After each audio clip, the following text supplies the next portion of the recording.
Oui, c'est un module. C'est bon, on peut lancer. Bonjour tout le monde. Bienvenue à la conférence de presse de l'Assemblée de Liban et de Russie. Merci chers confrères. On dit une conférence de presse. Un mot sera lu par notre porte-parole, le Prévis. Sera suivi une série de questions-réponses avec la presse. Je vous remercie. Mesdames, Messieurs, la presse, bonjour. Je fais lien au propos de M. Kennedy Kondo et je vous remercie au nom de ce collectif d'avoir effectué le déplacement. Vous savez, le mensonge peut courir 1000 ans. Il ne changera jamais la vérité, nous dit un proverbe. Ceci étant dit, déclaration de presse. Les habitants de Guerpy derrière l'Assemblée nationale et ses périphéries. Nous, anciens résidents du quartier situé derrière l'Assemblée nationale, l'ambassade de Chine, Liban, Russie, Plaine-Rôti et ses périphéries, jetés à la rue sans préavis, sans relogement, sans justice, prenons aujourd'hui la parole pour rétablir la vérité, exiger réparation et appeler à un débat contradictoire public face aux autorités. Une opération menée dans le mensonge et la violence.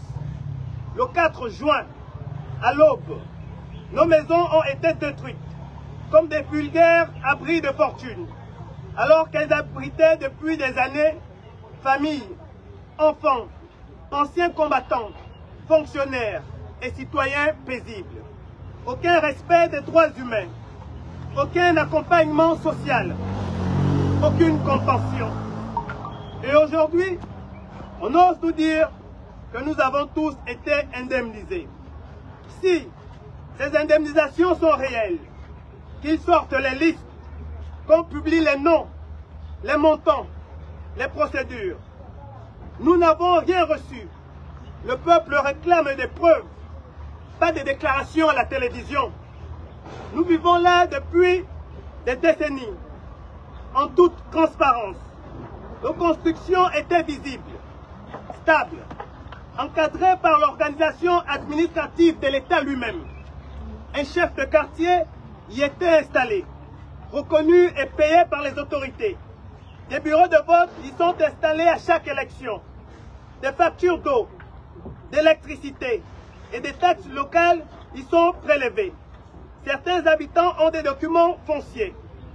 Alors pourquoi cette violence? Pourquoi détruire ce que l'État lui-même a reconnu? Pourquoi raser même les habitations des citoyens détenteurs des titres fonciers légaux? Ce qui s'est passé est plus qu'un déguerpissement.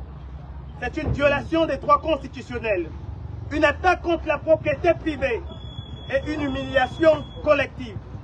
Nous demandons un débat contradictoire public et en direct avec le ministre des Travaux publics, le ministre de l'Habitat, le directeur général de la NUTTC. Quand la vérité est enterrée, elle pousse toujours et fait craquer la terre.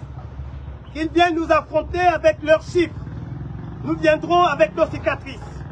Qu'ils apportent leurs déclarations. Nous apporterons nos photos, nos documents, nos témoignages. Monsieur le Président, nous appelons à votre autorité morale et constitutionnelle. Nous ne demandons pas la charité, nous demandons la justice. Nous sollicitons la suspension immédiate de tout déguerpissement sans relogement préalable, la mise en place d'une commission d'enquête indépendante, la publication de toutes les listes d'indemnisation, le relogement d'urgence des familles déguerpies dans des conditions inhumaines. L'indemnisation intégrale des pertes, la révision de la politique urbaine pour la rendre inclusive, équitable et respectueuse des populations. Nous sommes vos concitoyens, pas des adversaires du progrès. Nous voulons bâtir, pas mendier, mais nous refusons d'être effacés comme des ombres. Notre combat est pacifique et nos revendications sont justes. Feu à Libreville, le 9 juin 2025. Je vous remercie.